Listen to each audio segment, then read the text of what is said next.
Ses prédécesseurs se sont cassés la tête, ils ont tapé poteau, comme le dirait l'autre, lui, il l'a fait. Personne ne voyait cela possible et pourtant, la révision de la Constitution est devenue chose effective au Bénin. Féru de la revue de presse, bonjour. La Libération libère à sa une, révision de la Constitution, un grand défi relevé par Talon. Le Bénin a encore étonné le monde, son statut de modèle de la démocratie est confirmé. Une situation qui fait jubiler les députés affiche le clairon. Le matinal s'intéresse aussi à l'actualité et trouve que le Bénin est enfin sur la route du développement. Le journal souligne un acte historique des députés, la profession de foi de Talon et précise que les fondamentaux sont intacts. Le Télégramme s'est employé à faire zoom sur les grandes innovations, un message du président Louis Vlavonou. Bénin intelligent publie quelques innovations et titres historiques, ni une nouvelle constitution, ni une nouvelle république, 2 mandats au plus pour le président,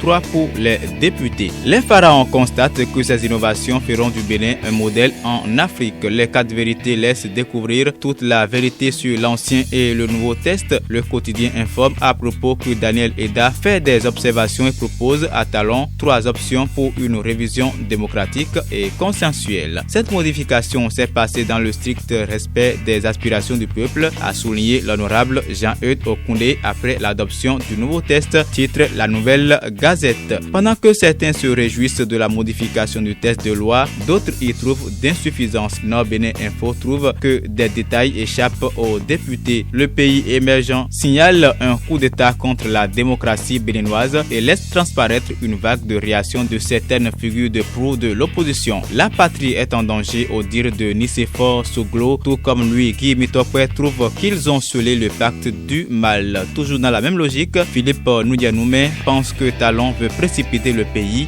dans le chaos et à Candide Azanaï d'ajouter que nous sommes devant une délinquance d'État. La dépêche s'aligne sur la même piste que le pays émergent et stipule tripatouillage de la constitution béninoise, un déclin planifié. Et pourtant, l'investigateur, après ses investigations, aboutit au résultat selon lequel les modifications apportées à la loi fondamentale ne violent pas son esprit. La fermeture des frontières bénino-nigérianes est également à la une des parutions du jour. Frontières bénino-nigérianes fermées jusqu'au 31 janvier 2020 que cache cette fermeture unilatérale prolongée, a laissé lire Émergence Info. Autre information, mais cette fois-ci avec la Libération, pour pallier le déficit céréalier, le Japon fait un don de plus de 5000 tonnes de riz au Bénin. On reste avec le même journal pour finir, secteur sécurité, lutte contre l'insécurité en fin d'année, plusieurs malfrats abattus dans diverses localités. Fin de cette revue de presse, excellente semaine de travail à chacun et à tous.